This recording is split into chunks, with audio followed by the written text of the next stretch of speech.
So you might remember a couple years ago I put in this deck tight roofing gasket. It's been great. It's honestly been phenomenal and has exceeded my expectations. There has been one drawback. The slope of this roof is very shallow, as you'll notice. I'm holding the phone level, so it's maybe a foot over 20 feet. I don't know the exact rise and run of it, but it's a very shallow sloped roof.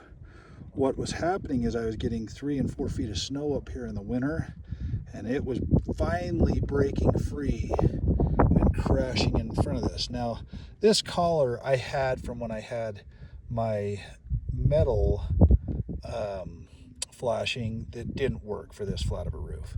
That's why I put the deck type fastener on there. Well, I did have enough snow 2 years ago that it crushed this pipe. I had to replace this pipe. One cool thing about that deck tight gasket is I just pulled that pipe out and ran a new pipe in from the bottom and was done. Well, I got up here again this spring checking it out. It wasn't as bad of a winter this year, and this was crushed again. And this isn't really doing anything. I had it, so I threw it on there just for fun. Well, in a whole separate install, I had a very, very, very steep chimney, roof that was leading to a chimney on a cabin, and I got one of these Kuma, K-U-M-A XL snow destroyers, and I will tell you that this is the absolute most insane cricket I have ever seen. And the install is really easy. I was going to film the whole install, but honestly, it's a waste of time because it's very self-explanatory. The one thing you do have to watch out for it, though, is they tell you to install these with the arrow pointing that way, like up the roof. What is a little less intuitive is my OCD in my head wants to put those going that way.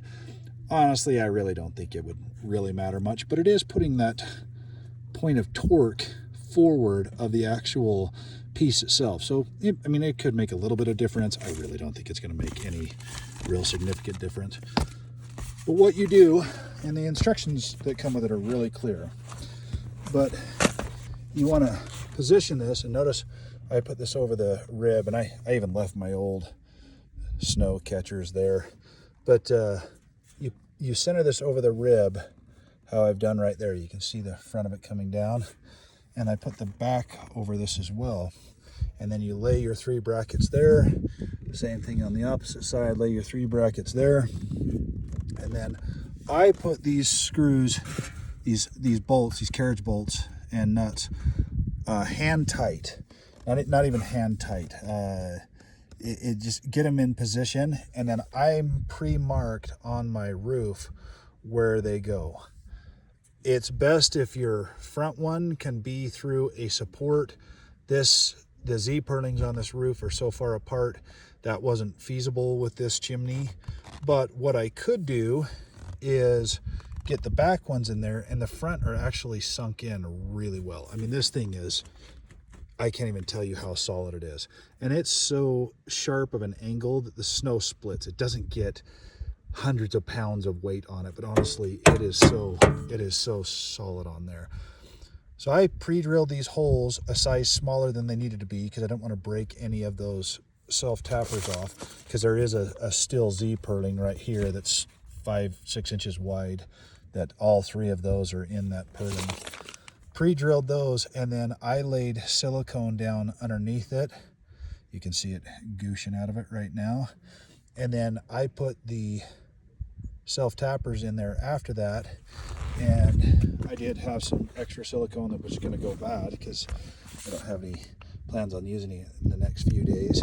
So I just threw a glob on top of it when I was done too. The bigger the glob, the better the job. Not really true, but I did just seal up on top of those. But that's the XL Snow Destroyer, and I'll be honest with you, is insane.